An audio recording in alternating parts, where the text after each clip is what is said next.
Hi అండి, అందరికీ నమస్తే. వెల్కమ్ టు సునీత కర్రీ సంధి క్రియేటర్స్. స్వాధ్యాయం భావనాశక్తి. ఈరోజు అహింస. ఈ యొక్క పుస్తక రచయిత బి అరవింద్ రెడ్డి గారు. మరి అహింస గురించి, నాన్ వైలెన్స్ గురించి ఈరోజు ఈ యొక్క భాగంలో తెలుసుకుందాము. మానవుడు పాటించాల్సిన అత్యంత ఉదాత్తమైన మరి మహోన్నతమైన భావన అహింస, నాన్ వైలెన్స్. అందుకే మన పెద్దలు అహింసో పరమో ధర్మ అన్నారు. పాటించాల్సిన అన్ని ధర్మాల్లోకి అహింసయే పరమ ఉత్కృష్టమైన ధర్మము. అలాగే హింసను గూర్చి మనము హింసో పరమో అధర్మ అని చెప్పుకోవచ్చు. హింసను మించిన పరమమైన అధర్మము లేదు. మానవుడి యొక్క పురుషార్థాలలో ధర్మార్థ కామ మోక్షాల్లో మొదటిది ధర్మము. ధర్మము అంటే ఆచరించదగినది లేదా చేయవలసింది అని అర్థం. ఇలాంటి ధర్మాలు ఎన్నో ఉన్నాయి. వ్యక్తిగత ధర్మాలు, కుటుంబ ధర్మాలు, సామాజిక ధర్మాలు, లోక ధర్మాలు, వృత్తి ధర్మాలు, ఆపద్ధర్మాలు లాంటివి ఎన్నో ధర్మాలున్నాయి. ఇలా చేయవలసినవి ఎన్ని ఉన్నా అన్నిటికన్నా గొప్ప ధర్మం అహింసా ధర్మము. అందుకే అహింసో పరమో ధర్మ అన్నారు.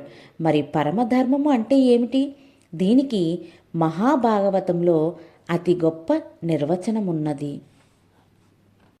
ఒరులేయవి యొనరించిన నరవరతన మనంబునక ప్రియంబగు తానవి ఒండురులకు చేయకునికి పరాయణము పరమధర్మ పదములకెల్లన్. ఇతరులు ఏ ఏ పనులు చేస్తే నీ హృదయానికి బాధ కలుగుతుందో అవి ఇతరులకు నీవు చెయ్యకపోవడమే అన్ని ధర్మాల్లోకెల్లా మహోన్నతమైన పరమధర్మము. మరి ఇతరులు మనల్ని హింసిస్తే మనమెంత బాధకు గురవుతామో కదా. అందుకే మనము ఇతరుల్ని హింసించరాదు. ఇతరులు మనల్ని హింసించకుండా ఉండాలంటే మనము ఇతరులను హింసించరాదు. ఇదే అహింస అంటే. ఇది అహింసకు ఎంత గొప్ప నిర్వచనమో కదా. పోతన వ్రాసిన పై పద్యానికి మూలము శ్రీ వేదవ్యాసుల వారు రచించిన మహాభారతంలోనిది కింది ఈ శ్లోకము. నా తత్పరస్య సంధ్యధాత్ ప్రతీకూలం యథాత్మనః ఏష సంక్షేపతో ధర్మః కామాధన్య ప్రవర్తతే. తనకి ఏది దుఃఖకారకమని తోచుతుందో ఆ పనులను ఇతరులకు మనము చేయరాదు. ఇదే సర్వధర్మాల సారము. ఇదే విషయము బైబిల్లోనూ చెప్పబడి ఉంది. నీకు ఇతరులు ఏది చేస్తే నీ హృదయం గాయపడుతుందో నీవు అది ఇతరులకు చేయకుము. ఇంకా అహింస గురించి ఎందరో మహానుభావులు ఎంతో గొప్పగా సెలవిచ్చారు. సర్వజీవి రాశుల పట్ల కరుణతో వ్యవహరించడానికి మించిన పుణ్యం భూమండలంలో మరొకటి లేదు. అలాగే ఇతర ప్రాణకోటిని హింసించడానికి మించిన పాపం లేదు. శ్రీ నారద మహర్షి వారు తెలియజేశారు. మనస వాచ కర్మణ సర్వకాల సర్వావస్థల్లోనూ ఏ జీవరాశికి బాధ కలుగజేయకపోవటమే అహింస. అహింసకు సమానమైన ధర్మము, సమానమైన తపస్సు, సమానమైన దానము మరొకటి లేదు. సర్వజీవుల పట్ల కరుణతో ఉంటే ఏ తపస్సులు, ఏ దానములు, ఏ వ్రతాలు, ఏ తీర్థయాత్రలు మరి ఏవీ చేయనవసరము లేదు. అహింసో పరమో ధర్మ. అహింస కంటే శ్రేష్టమైన ధర్మం మరొకటి లేదు. అశ్వమేధాది యాగములందు ఏ దాన ఫలమున్నదో, సప్తసాగర తీర్థ స్నాన ఫలములో ఏది ఉన్నదో, గోదానము మొదలైన షోడశ మహాదానముల వలన ఏ ఫలములు లభిస్తున్నవో అవన్నీ అహింస యొక్క శతసహస్ర కోటి ఫలాలలో ఒకానొక్క ఫలము మాత్రమే. పై 6 విషయాల్ని శ్రీ మలయాళ స్వామివారు శుష్క వేదాంత తమో భాస్కరంలో వివరించారు. ఆత్మా సయ్యేన సర్వత్ర పశ్యతి అర్జున సుఖం వా యది వా దుఃఖం సయోగి పరమో మతః. ఓ అర్జున, ఎవరు సమస్త భూతముల యొక్క సుఖదుఖాలు తన సుఖదుఖాలుగా భావిస్తారో వాడే అందరిలోనూ నాకు ఎక్కువగా ప్రీతిపాత్రుడు. తానహ ద్విషతః కూరాంసారేషు నరాధమాన్ క్షిపామ్యజస్రమ సుబాన సువేషణ యోనిషు.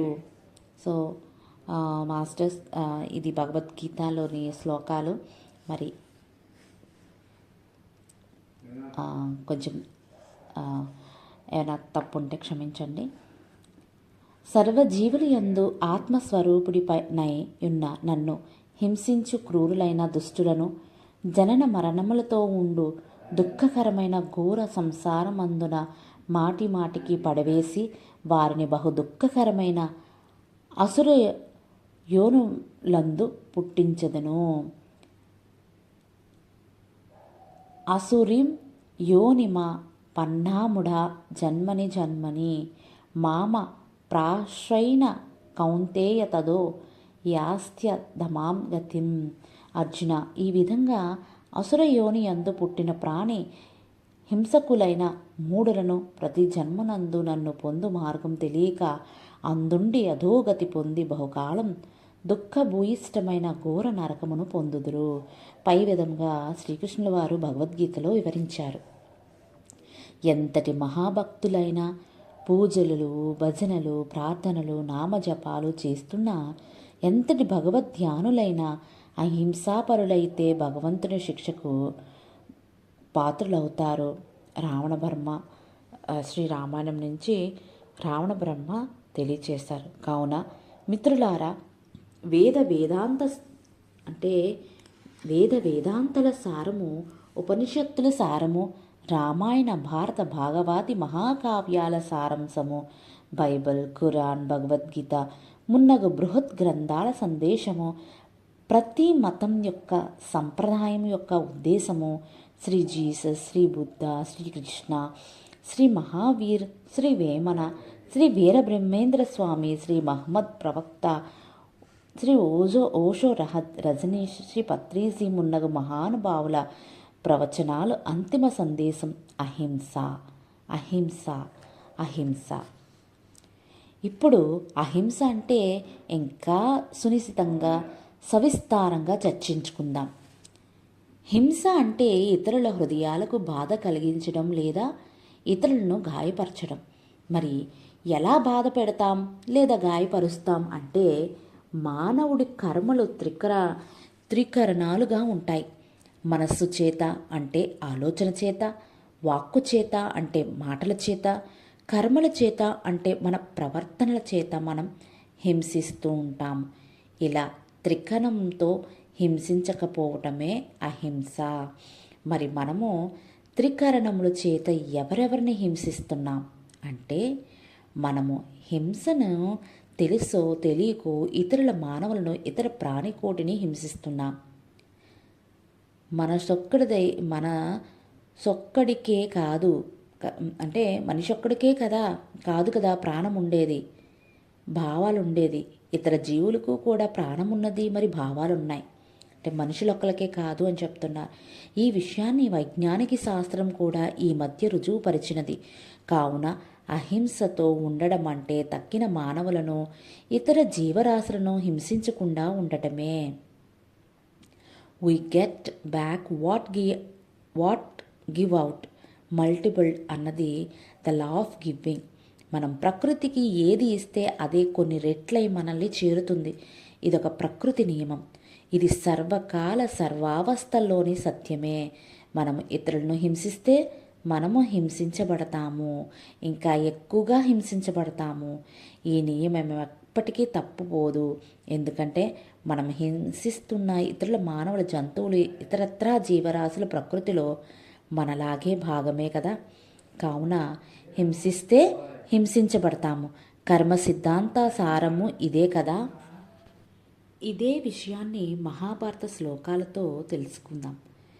యస్మాచ్చ ఏనచ యదాచ యదాచ యచ్చ యావచ్చ యత్ర చ శుభాశుభమాత్మకర్మ తస్మోచ్చ తేనచ తదాచ తదాచ తచ్చ తావచ్చ తత్ర చ కృతాంశవా సాధు పైతి. మానవుడు పాపపుణ్యములు ఎందువల్ల, దేనిచేత, ఎప్పుడు, ఎట్లా, ఎంతవరకు ఎచ్చట ఆచరిస్తున్నాడో తదననుగుణంగా ఆయా కర్మ ఫలాలను అందువల్ల దాని చేత అప్పుడు అట్లు అంతవరకు అక్కడ విధి నిర్దేశంగా అనుభవిస్తూనే ఉంటున్నాడు.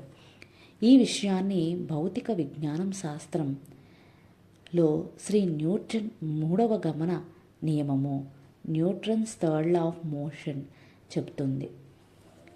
For every action there is equal and opposite reaction. ప్రతి ఒక్క చర్యకు సమానమైన మరియు వ్యతిరేకమైన ప్రతిచర్య ఉంటుంది.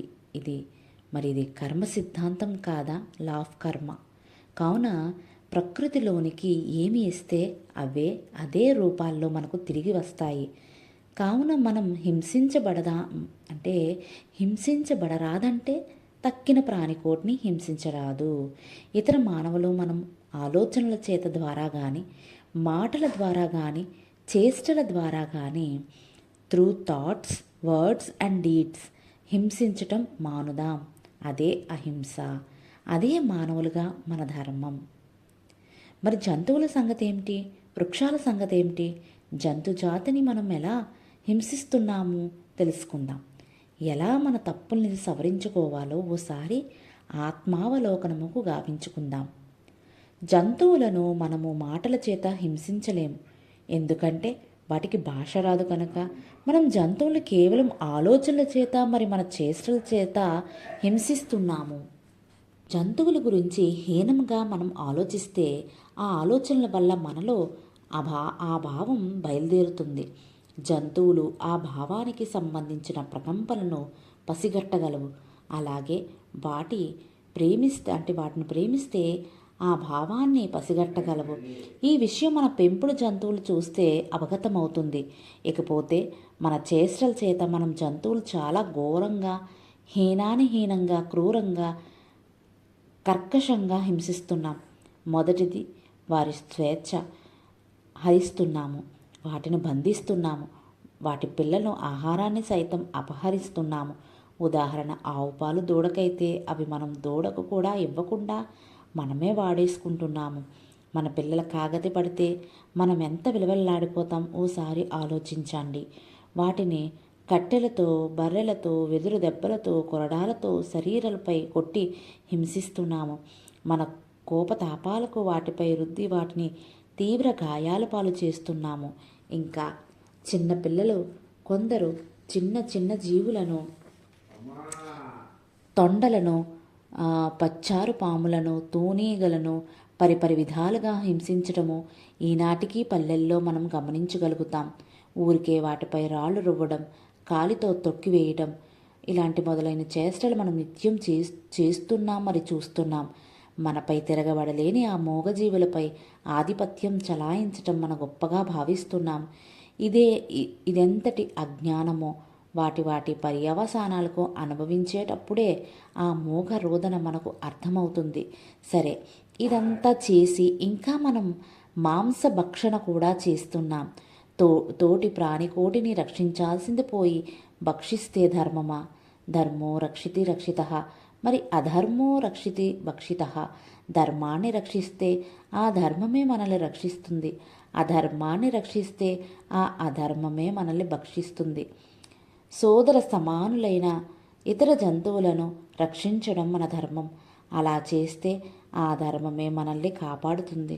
అలా కాక కంచే చేను వేస్తే అన్నట్లుగా ఆ మూగజీవులను హింసించి భక్షిస్తే అది అధర్మము.